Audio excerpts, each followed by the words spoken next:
Waqala al-Ghazali, na amesema mwanachuoni al-Ghazali, mahma raaita insanan yusiu dhanna binnas, vyovyote utakavyomuona mtu ana tabia ya kuwadhania watu mabaya, kuwadhania watu machafu, taliban liluyubi, kazi yake ni kutafuta kasoro na aibu za watu wenzake, fa'lam, fahamu huyo mtu annahu khabithun fil batin, ya kwamba ni mchafu kwa ndani, kwenye moyo wake ni mchafu, hana roho safi, hana moyo mzuri mtu huyo. Wa anna dhalika, na hakika hilo jambo analolifanya, khubthuhu yatarashahu minhu, ni ule uchafu ambao uko ndani ya moyo, ameamua kuutoa nje.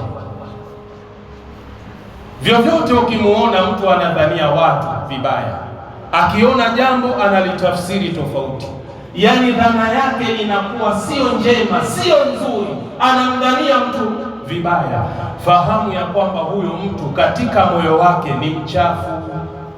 na hilo ambalo analolifanya la kudhania watu vibaya ndiyo uchafu wenyewe ambao upo ndani ya moyo wake, ameamua kuutoa na kuudhihirisha kwa watu. Nenda kwenye kitabu Ihya'u Ulumiddin, kitabu nambari 3, kurasa ni wa 36.